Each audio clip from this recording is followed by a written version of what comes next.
Welcome to the kind of highway where nothing good ever happens after midnight. If you're listening, lean in close. Because tonight, we ride with the dead. They say every trucker has a story. Some lie, some brag, some pray. But only a few live long enough to finish theirs. And then there's Earl Turner, whose story seemed to know its ending long before he ever did. The Arizona night stretched endlessly across the highway like a sheet of black glass. Earl's 18-wheeler thundered down the lonely desert road, headlights slicing through dust and darkness. He'd been on the road nearly 12 hours straight, hauling a load of produce to New Mexico. Nothing fancy, just another paycheck. He drummed his fingers on the steering wheel in rhythm with the faint static of the AM radio. The thing was old as hell, with a cracked dial and a wire antenna he'd patched together with duct tape and hope. But Earl liked old things. They reminded him of a time when life was simple, when roads had signs and people kept their word. The radio had been silent for most of the drive. No stations out here, just hissing static and the hum of tires. Until suddenly, it wasn't. A voice cut sharply through the static. Clear, crisp, too clear. Breaking news out of Coconino County. A collision on Route 89 involving a pickup truck and a touring motorcycle. Casualties reported. Earl frowned. He hadn't seen headlights behind him for over an hour. Where the hell was this reporter broadcasting from? The transmission sounded like it was coming from a studio right next door. He reached for the dial, but the voice continued. Emergency crews are just arriving on the scene. Then, as if on cue, blue and red lights flashed in the distance. Earl slowed, heart thumping. A fresh accident. Smoke curled into the dark sky like a warning. He stared at the radio. That report wasn't possible. He'd heard it before he even saw the damn thing. Maybe coincidence. Just weird timing. That's all. He kept driving. 15 minutes passed. The static returned. Earl tried to shake it off, but then, thunderstorm alerts have been issued for northern Arizona. Drivers are asked to avoid Interstate 40 due to dangerous wind gusts. He almost laughed. Storm warnings? It's dry as a bone out here. Lightning split the sky. Wind blasted his trailer so hard the cab tilted. Earl swore under his breath, gripping the wheel tight enough to turn his knuckles white. The storm came out of nowhere, like it had been waiting for permission. His radio crackled again. Earl snatched the knob and shut it off. He drove in silence for a few minutes. The storm faded as fast as it arrived, and soon, the desert went still again. But silence can scream louder than thunder. He clicked the radio back on. Just static. He nodded, almost relieved. Then, tragic discovery near the rest stop at Highway 84. A body identified as... The voice stopped. The signal dipped. Earl leaned closer. Static. Static. Then a whisper. Keep driving, Earl. He froze. His name. It said his goddamn name. Nope. Nope. Hell no. Earl muttered. He slapped the radio off again, but static hissed back to life on its own. And from that static, breathing. Slow. Wet. Too close. He pulled off at the nearest rest stop. Just a dirt patch with a flickering lamp and a single trash barrel. He killed the engine. The desert night pressed in from all directions. His radio stayed silent now, like it knew it had crossed a line. He stepped out for air, boots crunching over gravel. Cigarette shaking between his fingers, he looked up at the stars spilling across the sky. I'm losing it, he whispered. Just tired. Been driving too long. But deep down, Earl knew exhaustion couldn't explain what he'd heard. The radio had said his name. And Earl Turner didn't believe in coincidences. When he climbed back into the cab, he tried not to look at the radio, but he could feel it, like an eye staring at him in the dark. The key turned. The engine growled awake. The radio turned on by itself. The voice returned. Calm.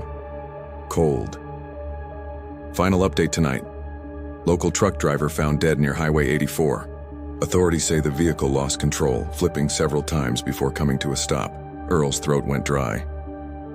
The victim's name has not yet been released, pending family notification, but sources confirm. He was shaking now. It was Earl Turner. The wheel jerked as his foot slammed the brake. Tires screamed. Dust swarmed around him like a tornado. His heartbeat was a drum in his ears. No, no, no, no. The radio clicked. Silence. But Earl? He wasn't silent, because now he understood something terrifying. The radio wasn't predicting the news. It was writing it. And Earl Turner had just heard the headline to his own death. Earl didn't move for a full minute. He just stared at the radio, at its cracked dial and glowing backlight, like it was some kind of monster waiting for him to blink. The desert wind whistled through the open window, gently rattling the loose antenna. Then the voice came again, soft this time. "Don't let it happen, Earl." His chest tightened. "What the hell do you want from me?" But the radio didn't answer. He shoved the transmission into gear and floored the gas, the truck lurching forward. He needed to get to the nearest town, a phone, anything that wasn't this.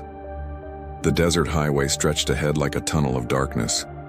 Earl kept glancing in the rearview mirror, half expecting to see flashing lights or something worse, but only the black, endless night stared back. He flicked his eyes to the radio. It remained silent. His pulse began to settle. Maybe I'm imagining this. Stress, lack of sleep. Hell, maybe someone hacked the frequency. Some sick joke. He clung to that thought like a lifeline, but the radio wasn't done with him. Static slithered from the speakers, slow, crawling, and then, "If you stop driving, you die." Earl's skin crawled. "Oh, screw you." The road ahead began shimmering, like heat rising off hot pavement, even though it was past midnight and cold enough to see his breath inside the cab. The shimmering formed shapes, smashed headlights, twisted metal. A truck, his truck, flipped on its side. Earl blinked, and the vision vanished. His hands were trembling now. "This is a nightmare," he whispered. "Just keep going. Keep going." He pushed the speed higher. Miles rolled under him. Hours slipped by. The darkness didn't change. The desert didn't change. The sky didn't change. But something else did. His fuel gauge. He cursed. He hadn't filled up since Nevada, trusting he could make it through to New Mexico. The needle hovered dangerously close to E. A pit formed in his stomach. "You knew this," he said to the radio, bitterness scraping his throat. "You knew I'd run out of gas out here." Silence. Except, it wasn't silence. There was breathing again. The same slow, wet inhale, like someone sitting in the passenger seat unseen, listening, enjoying his fear. Earl's eyes darted to the dark space beside him. Nothing there, but the breathing remained. He wiped sweat from his neck. The air suddenly felt thick, hard to swallow. He needed help. Any human voice besides the one inside that cursed box. Finally, a sign up ahead. Gas. 5 miles. Earl nearly cried with relief. He pushed the pedal harder. The truck groaned. The fuel light blinked red. "Come on. Come on, baby." The radio clicked. The voice returned. 5 miles isn't far, Earl, unless you don't make it." The truck jerked. The engine stuttered. The cab shook. "No, no, please." The radio grew louder. "Don't slow down." The engine sputtered again. Earl gripped the wheel like he could squeeze life back into the truck. "If you stop," the voice said, lower now, "you die." Lights appeared in the distance, a lonely gas station glowing like a lighthouse in an ocean of dread. Earl pressed the pedal into the floorboard. Almost there. The radio howled with static so loud he slapped his palms over his ears. "Run, run, run, run!" The truck lurched violently. Engine dead. The cab went silent. The headlights faded. Earl slammed his fists against the wheel. "No, God damn it!" Barely 30 yards from safety. He could walk it, but the radio hissed, "Don't get out." Earl stared at the dark gas station, at the flickering sign, at the wind-shaken pump hoses swaying like nooses. The voice softened into something almost eager. "You step outside, and the desert takes you." He locked the doors. The night pressed closer, sealing around the truck like a coffin. His breath fogged the windshield. Something moved in the darkness ahead. Slow, dragging footsteps. A silhouette appeared under the gas station light. A man, or what looked like one. Clothes torn, head tilted unnaturally to one side, stumbling closer with each crunching step on gravel. Earl whispered, "Don't come near me." The figure raised its head, its face. It wasn't a face, just darkness. A hole where a face should be. The radio whispered, "You're already dead to the world out here, Earl. No one knows you're alive." The thing reached the hood of the truck. Earl screamed and scrambled back in the seat, hands shaking so violently he almost dropped his keys. The figure pressed both hands against the glass. Skin sloughed off like wet paper. Something black oozed down the windshield, dripping like tar. Earl's heart thrashed in his chest. He hit the ignition. The engine roared back to life. His scream turned into a prayer. "Move! Move! Move!" The truck lunged forward, tires spitting gravel as the figure slid off the hood and vanished into the dark. Earl didn't look back. He couldn't. But the radio spoke again, smiling through the static. "You can't outrun destiny." Earl didn't stop driving, not for a second. The truck barreled down the highway, engine rattling like its bolts were praying to stay on. Every few minutes he checked the mirrors, afraid he'd glimpse that faceless thing running after him at full speed. But nothing followed. Just the road. Just the night. Just the voice in his head saying, "Keep going. Don't stop. Don't let the dark catch you." He wiped sweat from his brow. His throat burned. He hadn't had water in hours. His hands were cramping from clenching the wheel. Then, civilization. A green road sign.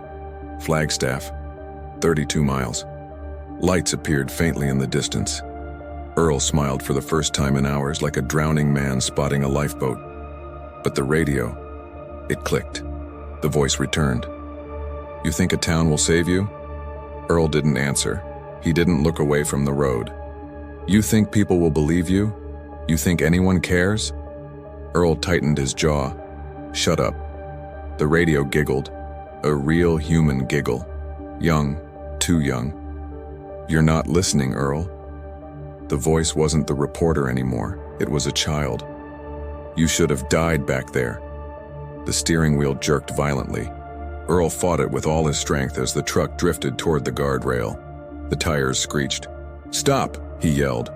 The radio crackled, like hundreds of small hands tapping the inside of the speaker grill. Then, "You don't get to make demands here." Earl reached for the power button. The radio shocked him. Hard. A burning spark leapt through his fingertips. "Ow! Son of a—" He yanked his hand away. Static turned to whispers. Many whispers. A crowd. He should be dead. Cheated his fate. Not fair.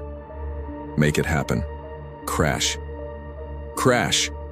Earl slammed his fist into the dashboard. "Enough!" He swerved, barely keeping the truck centered. His arms ached, his eyes stung. "Why me?" he whispered. His voice cracked like it hurt to speak. "What did I do?" The radio fell silent. A pause. A breath. Then the original reporter's voice returned. Calm. Cold. "You were late." Earl blinked. "What?" The voice continued like reading from a script. "July 14th. An accident on Highway 160. A blue sedan, a family of 4, 1 survivor." Earl's stomach dropped. His lips parted, but no words came out. "You were driving that day," the voice said. "You didn't stop to help." Earl's vision flickered. "I didn't know." "You saw the smoke, you kept going. You were behind schedule, you told yourself someone else would stop. You told yourself it wasn't your fault." Silence. They died screaming. The guilt punched him harder than any collision ever could. His hand trembled over the wheel. "That was a long time ago," Earl whispered. "To you," the voice hissed, "but not to them." Earl's chest felt like it was collapsing inward. He remembered it now. He remembered every detail he had buried. The overturned sedan, the flames, the silhouette of a child in the rear window, pounding for help. Static flooded the cab again, but behind it, children's screams. Dozens of them. Maybe hundreds. "No, stop, please," Earl begged. Tears blurred his sight. "I wasn't a bad person. I was scared. I didn't. The screams merged into laughter, the kind of laughter kids have on a playground. Cheerful, innocent, twisted into mockery. "You get a second chance, Earl. Most don't. Don't waste it. Keep driving, or we finish what you started." Earl wiped his face with his sleeve. Vision clearing just enough to see another road sign ahead. Flagstaff, 20 miles. He nodded shakily. Okay, I'm going." He pressed the pedal deeper. The truck growled, speeding up. The voice softened again. "You're almost there." Earl exhaled. Relief and terror tangled in his chest. "Just tell me what I'm supposed to do," he pleaded. The radio crackled. Words formed slowly, dripping like poison. "When the moment comes, don't hesitate this time." Earl tried to breathe, but a chill ran up his spine so sharp he gasped. "What moment?" he whispered. No answer, just a low hiss, like something smiling in the dark. The desert gave way to silhouettes of trees, then houses, streetlights, civilization. Earl's exhaustion turned to desperate hope. Maybe he could outrun this nightmare. Maybe there was a chance. He turned onto the interstate ramp toward the city, but when the headlights refocused, his blood froze. Standing dead center on the road ahead was a burning, overturned sedan, just like the one from the accident, just like the one he left behind. Behind the cracked glass of the rear window, a small hand pressed against it, and this time, he could not pretend he didn't see it. Earl slammed the brakes so hard his chest hit the wheel. The truck skidded sideways, tires screaming against asphalt. Smoke curled up from the rubber as the 18-wheeler lurched to a stop just feet from the burning sedan blocking the road. Flames danced orange and wild, licking the windows. The heat hit him instantly, hot enough to sting his eyes. Inside, the silhouette of a child beat against the glass, just like before. Just like the day he never forgot, no matter how much he pretended otherwise. Earl's heart hammered like it was trying to break free. His hand hovered over the door handle. Fear dragged it back. "You know what happens if you step outside," the radio hissed. Earl stared at the flames. "Help me," the voice inside the car whimpered. A boy, younger than 10. His scream tore through Earl like shrapnel. Earl squeezed his eyes shut. He could taste the guilt. It tasted like smoke and old lies. The radio whispered, "Drive away. Pretend again. You're good at that." The child screamed louder. Something inside Earl cracked. He threw the door open and jumped out, boots hitting the concrete hard. Heat slammed into him like he'd stepped into a furnace. Sweat instantly rolled down his neck. He sprinted toward the car. The desert wind howled, feeding the fire. Glass popped from the intense temperature. The boy's outline got weaker, head slumping. No, stay with me," Earl shouted. He wrapped his jacket around his fist and smashed it against the rear window. The glass held strong. Fire roared higher. He tried again, and again. His knuckles split, blood mixed with sweat. The radio screeched from the truck, voices screaming and taunting. "You're too late again. He dies because you chose wrong. Failure, failure, failure." Earl roared in defiance and slammed his fist once more. Glass shattered. Hot air and smoke blasted out, knocking him back. Earl coughed violently but crawled forward and reached into the inferno. His arms burned. He grabbed the kid's arm, small, trembling, and pulled with everything he had. The boy slipped through the broken window just in time. A moment later, the car erupted into a fireball. Earl shielded the child as debris clattered across the asphalt. Flames shot into the sky, lighting the night like a hellish sunrise. The boy clung to Earl, coughing, crying. Thank you. Earl held him tight. "You're safe now, I've got you." But then, the boy's breathing stopped. Earl froze. He looked down. The child's skin flickered, like a reflection on disturbed water. His face blurred, shifting, His small fingers tightened around Earl's shoulder. Too hard. Bone-crushing hard. Earl tried to pull away. The child whispered with a voice that wasn't a child as, "You be only delaying it." The small figure's face dissolved into a black void, empty, endless. Earl stumbled backward in horror, but he stumbled into arms behind him. Cold arms. He turned and saw them. A family. Charred, twisted, burned beyond recognition. The driver, the mother, a teenage girl, the ghosts of the sedan he left years ago. Their heads tilted at odd, broken angles as they closed around him. The mother's voice drifted like smoke through the air. "You left us." The teenage girl's burnt lips pulled into a cracked, splitting smile. "But we waited for you."